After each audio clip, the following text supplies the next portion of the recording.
Indians, Dutch, English, whalers, pirates, farmers, and hunters are all part of Fire Island's history. On October 9, 1693, William and Mary of England proclaimed William Tangier Smith as owner of Great South Beach, the land we know as Fire Island. Smith willed the western portion of the island to his son, Henry. In turn, Henry's great-grandson inherited the property. Having no interest in it, he sold it in 1789 to 20 yeomen of Brookhaven for £200. They owned it in common. Each had a 1/20th undivided share, with no territorial boundaries. For almost 100 years, the land was used for grazing cattle. The Fire Island Lighthouse was built in 1826, but as late as the mid-1800s, the island was still considered dangerous.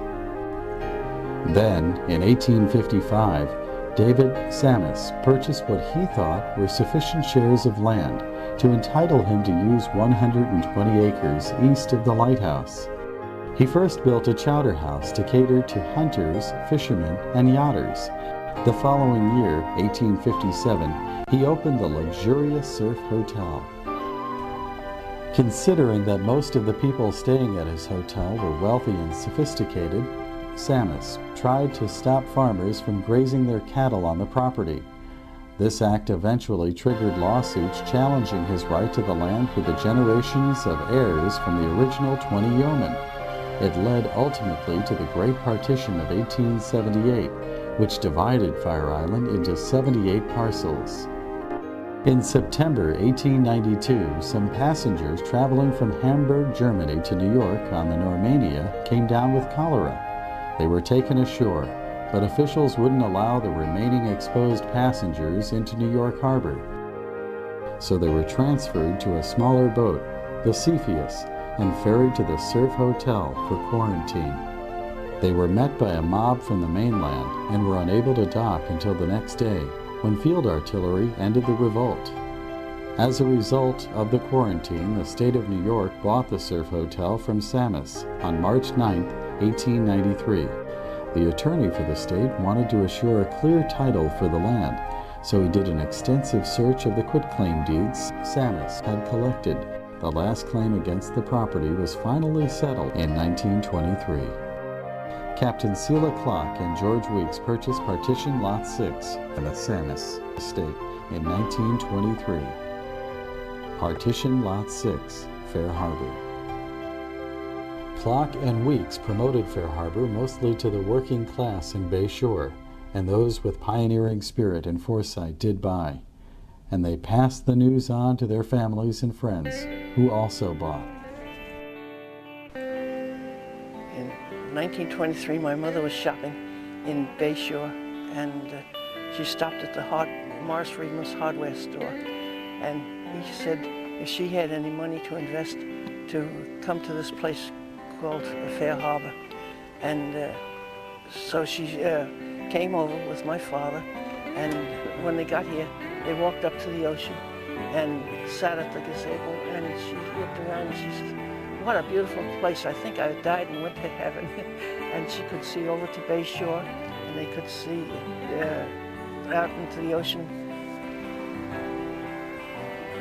She loved the place immediately, and then she immediately put a deposit on 4 lots, and that was on Broadway. Then when she got back to Bay Shore, my uncle from Nebraska and my grandmother had just gotten here and was visiting. It was a Sunday, and when my uncle saw the map, he said, "I want that piece of property," and that's where Gene Ufa's real estate office is today. My great aunt said to my grandmother, "I think I found a paradise. We have to go and search it out." And they did, and they both bought a piece of property. And in 1925, the house next to me, my grandfather built. My ancestors and all, they came about 1928, 29. They lived in, we lived in Queens, Woodhaven. And my father, I guess, and my grandfather, that's my mother's father, saw this ad about lots for sale in this place called Fair Harbor. And they came out and rode over and bought a couple of lots. My grandfather, on my father's side, bought in 1927, I think, built in 28. My mother's relatives, my mother was one of the whole family. She was one of 11 brothers and sisters. So they came out here in 29, bought in 29, and built the, what we call the big house in 1930 on Elm. This real estate man came around and said that there was property that he would like to show us, and it was all, would be a nice boat ride and everything else. And he took I went with my mother and father at the time, and came over by boat in Zack's Bay, I think it was called, and through the Great South Bay and came here and showed the property. And my mother and my aunt and my father fell in love with it, and that's how we found out about it. And they did purchase property right up on the ocean. My grandmother that had come from Nebraska said this, she didn't like living in the Bronx. She spent a good deal of the summer here and had a couple of chickens, so she had fresh eggs. And we didn't have bathrooms, we had an outhouse. Then after that they got a hand pump, and then we had an inside toilet, but you had to pump the water to fill a tank. We had a ferry boat. It used to be a clam boat, and that's the first boat we took over. That was back in about 1924, 23 or 24.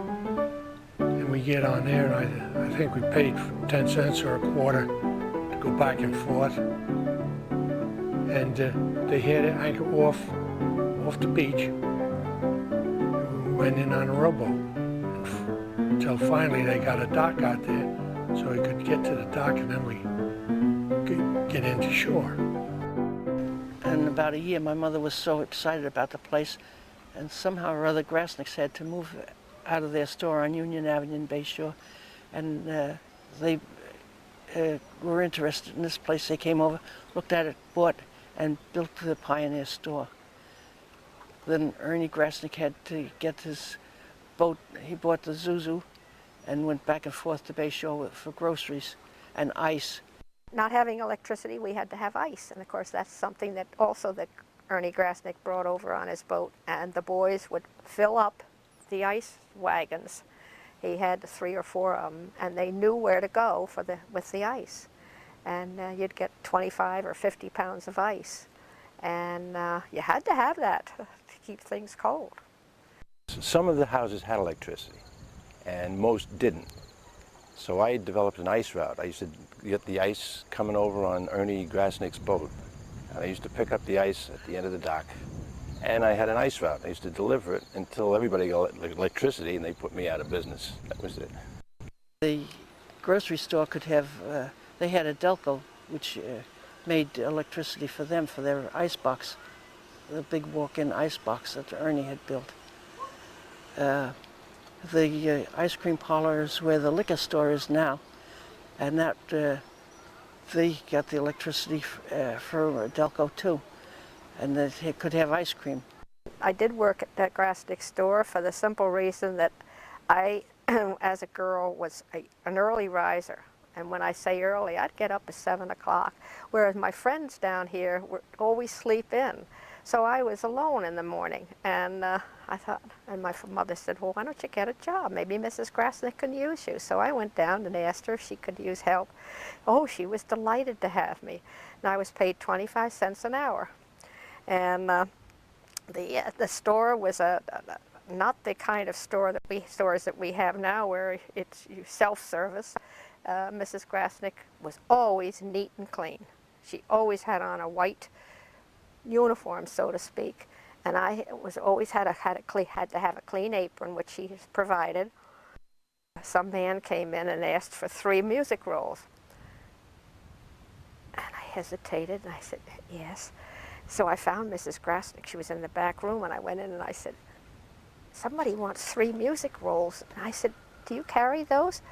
She laughed. She says, that's toilet tissue. In the 20s and 30s, life was simple in Fair Harbor.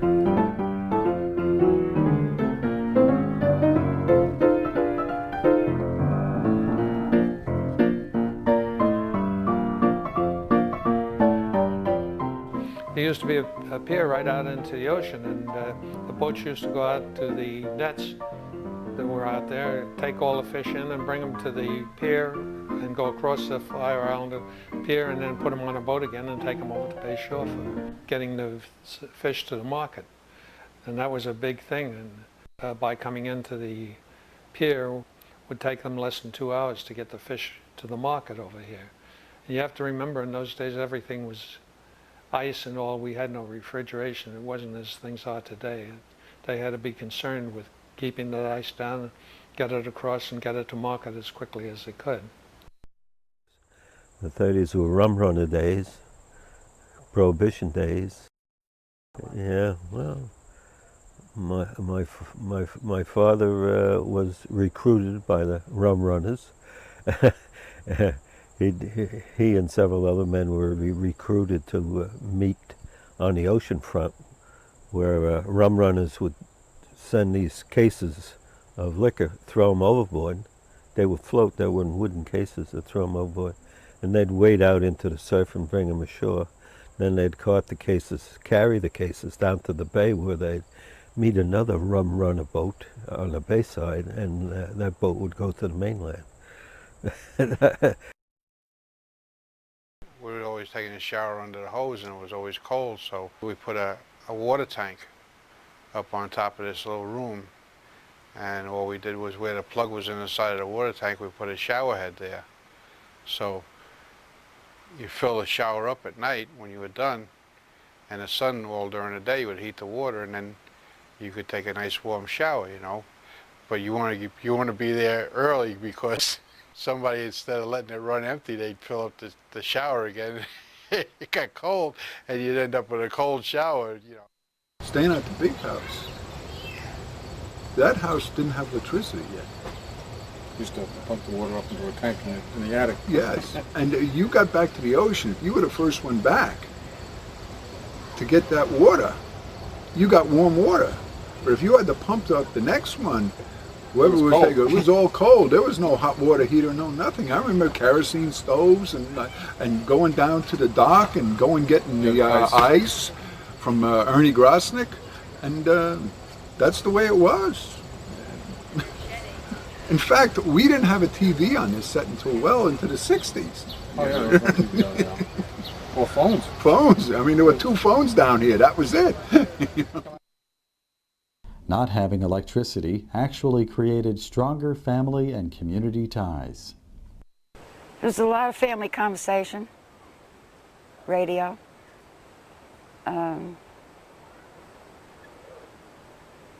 Actually, no music. I don't remember music being played like nowadays. I think there was a lot more closeness because of it. And of course, with the kerosene lamps at that time, you felt, well, kind of peaceful. When I was a girl, we used to take, a teenager, we used to take walks, my younger brother and my mother and father and I, and you'd walk down the boardwalks and you knew everybody by name. Always, you'd say, hello, George, hello, Louise, hello, so-and-so, and they would say, hello, Phil, hi, Pauline, hi, Dot. You knew everybody. And it was a nice feeling. Probably our parents thought the maid watched us. The maid thought our parents watched. I don't think anybody really watched us. We were just a little gang of kids that went around trying to, you know, we made huts down by the beach, you know, by the bay. I remember in the reeds we had these big huts, and we just played all sorts of games. We pulled taffy on rainy days. We'd all get together and pull taffy and played all sorts of games because we had no TV, no electricity. That was another thing, not having many people here. you actually, you separated your garbage with burnable and non-burnable, like your tin cans and bottles. Those you buried. Your garbage, your papers, goods, and so on, you had an incinerator with a mesh wire top on it, and you burned all of that stuff. And actually, in the '93 storm, we lost quite a dune here on the back, and we have pictures of it. As our son said, "Mom, you can tell you buried garbage back then because the clam shells, tin cans, bottles were still back in there." Life was simple and the community grew. On Tuesday, September 21st, 1938, the weather forecast called for a cold, rainy day. Many of the homeowners had closed their homes for the season. Still, others stayed on to enjoy the cooler days, unaware of the danger that had been moving up the Atlantic coast. In 1938, my mother, father, and my son, who was 3 years old at the time, were in the house when the water started to rise. We were sitting on the front porches because it was a rainy, windy day, and Mom was crocheting, Pop was reading a paper, and I was playing some kind of game, and we were sitting there on the porch, and our feet started getting wet. We didn't understand why, and we're looking at the rain, and then we looked towards the ocean, and when we looked towards the ocean, we saw the water coming over the dunes, so we just picked up and went upstairs, and we was upstairs and looking out the windows, and we could see the houses just picking up and washing down into the bay, just like a row of boats going along. We got down and we said a prayer. Our house had picked up. We could feel it picking up as we were praying, and picked up and watched, and a telephone pole come through Grandma's window, stopped the house dead, and we just stayed there. She tried climbing out on there was a little cover over the front door, and she tried climbing out on there, but it started to break away, so we got her back in again, and we just stayed in the house and watched. There was nothing you could do. So they came down and waded through the water that was in the house and got into a boat and came down to the dock, because by that time the boardwalk had even washed away from the front. Broadway became a river of floating debris. I would have been here, except it rained the day before, so my mother decided not to come out. But my grandparents were here.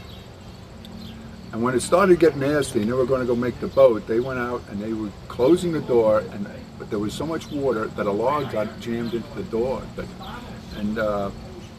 My grandmother was so stubborn that my grandfather had to get that log out of the door to lock the door to make sure. So when they did that, the boardwalks, by this time, the boardwalks were floating. They made it down to the Atlantic. And the Atlantic, with gust bagels, took it off the dock and ran it aground and put about 20 or 30 tons of water in its bilge to anchor it onto the sandbar so it wouldn't turn over. Houses started to drift down from the ocean or from the middle of the island, and they were coming down to the bay, and they were drifting towards the boat, and we were afraid the boat was going to get crushed against the dock. So all hands had to get out on the railing and with poles and by hand and hold these houses off and push them away as they went by. When the storm eased up, they went back to the dock, which was tremendous. I mean, the Holocaust of this thing was unbelievable. Mrs. Essler told us that we lost our house, and even my brothers cried. Half the house, which was the top half, was down by Central Walk, and we were right up on the ocean. We were one of 3 houses on the ocean. The whole up floor, second floor, was intact. Even the stairs were underneath the house. And at the time, my brother, next oldest brother, was treasurer of the fire department, and he was worried sick that he had left the money in the upstairs bureau drawer, because the whole upstairs was a dormitory, boys' dormitory. And he went right to got in the house, and he went right to the bureau drawer, and there was the money. Soaking wet, but there was the money, and he was so relieved. We were all upset because a willow tree went over and our basketball thing fell down. And then at dinner they call us and tell us our house washed away. Ugh. It was really shocking. Not me as a little kid.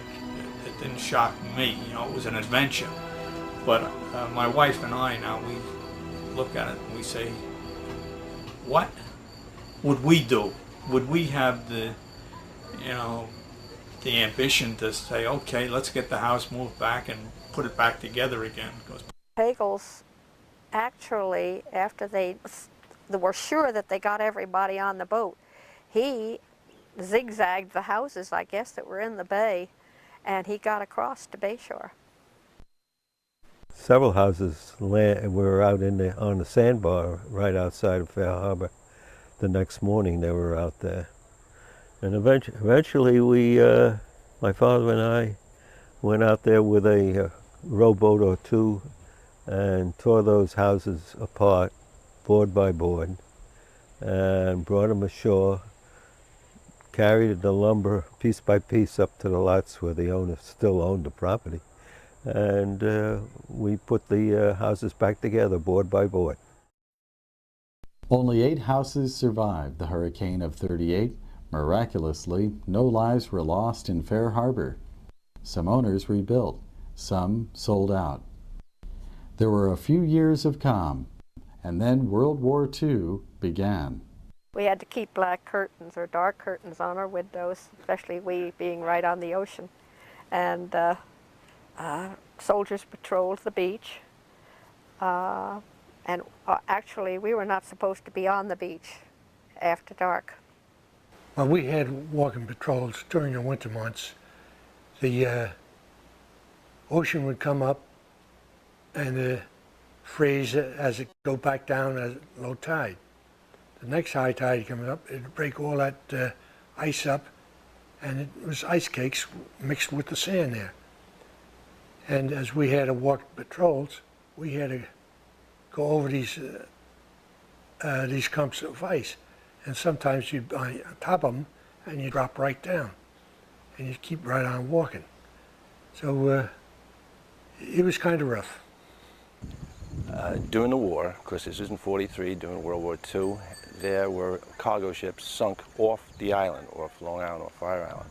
And these sacks of grain and flour and spices used to float ashore, amongst other things, but these were salvageable. So all the housewives used to go down on the beach with their pots and rip these sacks, and the outer layer might have been all pretty much ruined, but inside it was still good. So they used to scoop out this and bring it home. That was still usable. It was an adventure just to walk on the beach because you didn't have the container ships. You had the regular type of freighters that they used to throw all the dunnage, and dunnage is wood and stuff, over the side. And we used to build our boardwalks out of all the driftwood that used to come up on that ocean. Now there's like, you know, very rarely do you ever find a piece of wood at all on the ocean. After the war, Fair Harbor began growing at a fast pace. I remember sometime in the early 50s when we had something of an all-village celebration to celebrate the completion of the 100th house in the village. We're now well over 400. Fair Harbor soon outgrew the few acid baking soda carts stored in the sheds which served as the fire department.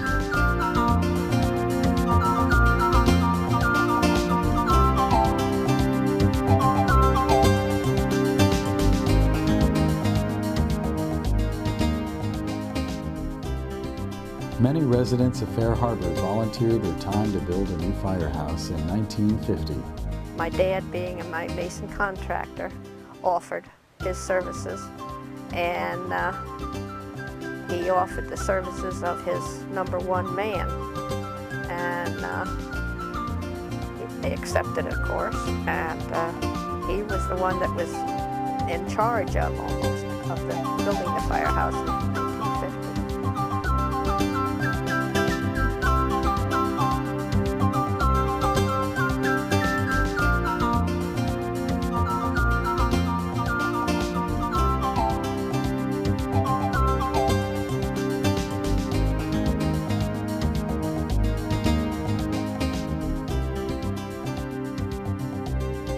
sometime in the early 50s, 52 or 3, there was already a fire company. And slowly over the years, we've come to the point where we now have real firemen, fully equipped with helmets, boots. All of the equipment is first rate. A professional company in a village of this sort would have nothing more than we have, except there'd be a paycheck at the end of each week. This village is now very well protected by a very well trained and well equipped fire department, of which everyone in the village has a reason to be proud. The firehouse had replaced the community center as the heart of social events such as the Labor Day dance. As early as the 1930s, the community started the tradition of other Labor Day events. The baby parade would start the day. Baby parades were great, and they always had a band that would march down through Broadway before all the events.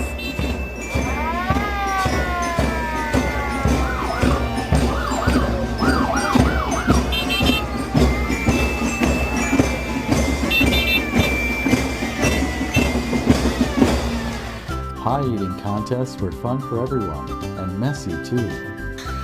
Everybody be full of blueberries.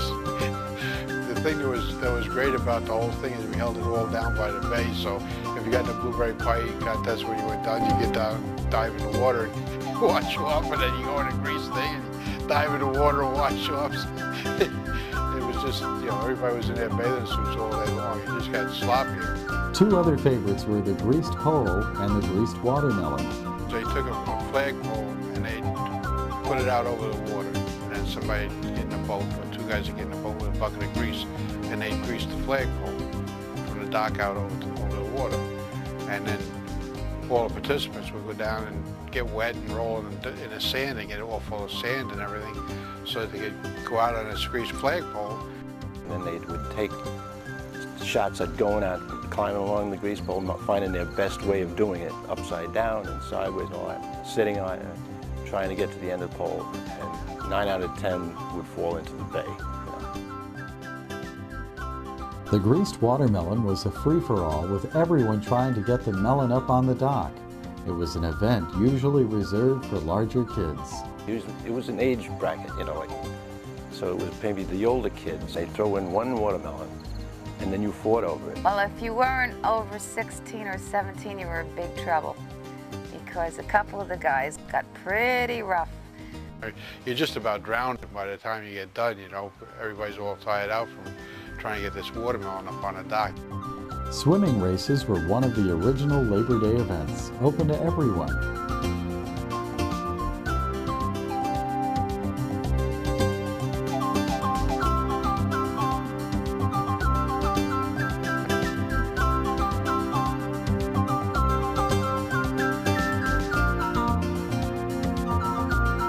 After the ferries were no longer run by Captain Pagels, the slip was not available, and swimming races were then held at the swimming dock, and only for members of the swimming classes. In 1935, Gus Pagels acquired the contract to run the ferries from Bayshore. His first 3 boats were the Atlantic, the Running Wild, and the Cherry Grove. Each boat had its own character, and everyone had their favorite. The Atlantic was the big one. That was the big one. That was like probably an hour trip across the bay at those days.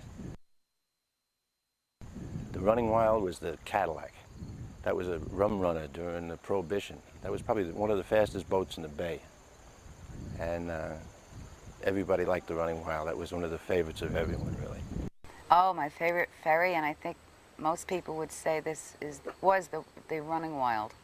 It was a smaller boat, and you could sit in the back, and actually, it was like a big water taxi. It was great. You could see all the big rushing water, and it was very intimate, and of course there weren't that many people coming over at the time, so it was just big enough and fun and fast.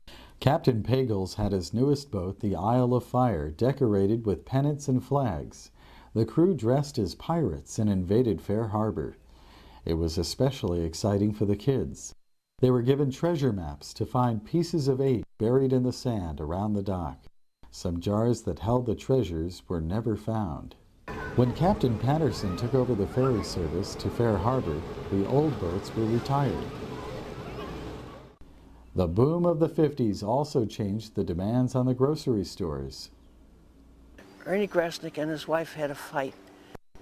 Eva told Ernie to get out, and so then he had the Bay Walk changed into commercial property to put Mrs. Grasnick out of business, but she was ahead of him. She went to Riverhead and had hers recorded as business property. So then Ernie built the second store, so we had two grocery stores.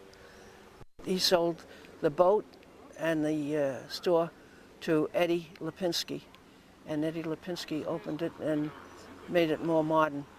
The community goes through a lot of changes. It changes every few years. When I first came here, it was a family community.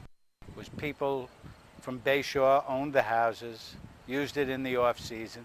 New York City people would come during the summer, rent it for July and August, and then the homeowners from the local areas would come back.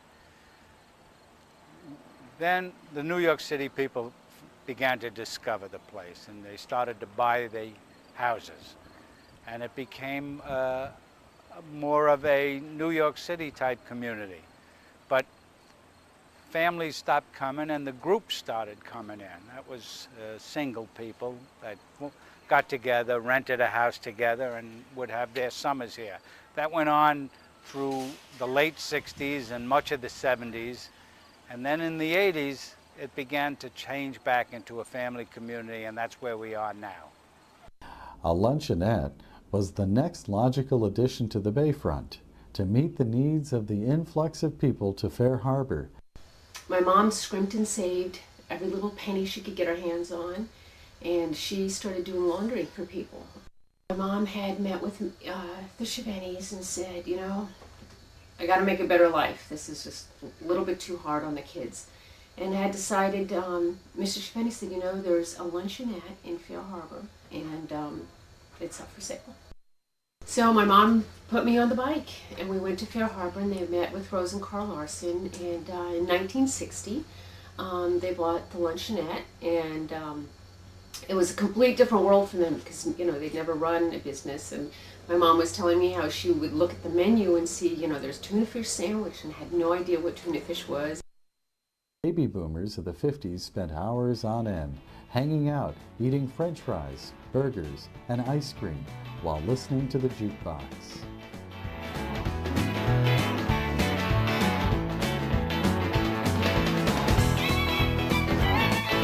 And so they had decided to change the luncheonette into a restaurant. In late 1965, they had purchased the hardware store, which is now the liquor store. It was very difficult because the town was very, very furious. They thought, you know, that it was going to bring in derelicts and, you know, people from the mainland, and they would be sleeping, you know, in the boats, and, you know, a natural concern for the town of that. And it was very hard because a lot of our best friends, all of a sudden, were now, you know, you can't hang out with the homeless, you know. They decided to compromise. They took the bar out, and that's when they put in just the service bar. And, you know, it was wild because Cornelius was the cook, and Maria, Ingrid, and I were the waitresses, and my mom worked in the liquor store, and Hans was the bartender. You know, it was a whole family affair. The best was my mom's homemade clam chowder, and Cornelius did the donuts with the donut machine. And so that was, I think, what was the most popular of the people. Of course, you can't have a vast change in population without an effect on its surroundings. The bay acts like a barometer of the ecology. Some changes in marine life are caused by overuse, and others are the result of unusual weather phenomena. One year there were mackerel runs. Within minutes of the first bites, word would spread and there wouldn't be a space in the slip that didn't have someone fishing. All you had to do was have a line and a hook. Bait was optional. The mackerel would bite anything: corn, bubble gum, or even aluminum foil. After that summer, they never came back. In another year, the bay was filled with seahorses. We'd go out swimming and, go on the flats and start clamming. You get 5 or 6 clams on every foot. Each foot, it was like you couldn't avoid them. And we'd shove them in our bathing suit and swim home. Or if we got hungry, we'd crack them together and eat them out there. It was always a million clams. But there weren't any crabs in this cove when we were kids. I remember that. We had to go to Lonelyville because the grass was all gone. There wasn't much grass here. It was all near Lonelyville. The crabs were there. I never saw a live scallop the whole time I was a kid over here. But that year when they built the Atlantique Marina there, they were pumping up this stuff and there was scallops all over the place. And the cove was so full of scallops you couldn't avoid walking on them for several years. Now they're all gone. Then we had a couple of years when we had steamers, soft clams near the yacht club dock. We'd sit there and just scoop them up. One time Jane and I got a whole foot tub full of them, and then they disappeared. So these things are cyclical. They talk about it being from the environment and what have you, but I don't know, it just comes and goes. Regardless of the conditions of the bay, there was one local character who always seemed to be able to bring in a catch. Captain Baldwin was a very crippled hermit who lived on the edge of Clam Cove near the point. Every day he would row a small rowboat to Fair Harbor to sell his fish, clams, and oysters. He told me at one time that he was over 6 foot tall. He fell asleep on the ice and his legs froze, and that's why he was crippled. He would ask me every day to go across to Mrs. Grosnick's and get his bologna sandwich and can of beer every day. Bologna sandwich, can of beer. He had a 1.5 room, no toilet, no running water shack in the cove, and basically he was made out of doors. Yeah, or something. Made Some out of old doors. boats. I used to go around there crabbing and see him and say hi. Unfortunately, the renters used to, if they couldn't get their cats back, and without the bridge or anything else like that, they used to leave, and the cats would go wild pretty quick. And if they had a litter, they were really wild. And these old guys would call them scratching rabbits, so they'd want you to shoot them because they like to eat them. Yeah, they were something. Yeah, them scratching rabbits, get me one. Yeah, exactly. I never forget. No, the island is going to change, but you hope, like anything else, that people don't start changing it for the worse. And if they start overbuilding and overusing, that's going to kill the island. As long as it stays more or less a summer community, then the island's probably fine. I don't know if this island could exist if it didn't have seasons. It needs that rest to recoup. Fair Harbor has gone through many changes in its first 75 years as a community. But it all started as an indirect result of David Samus and the Surf Hotel.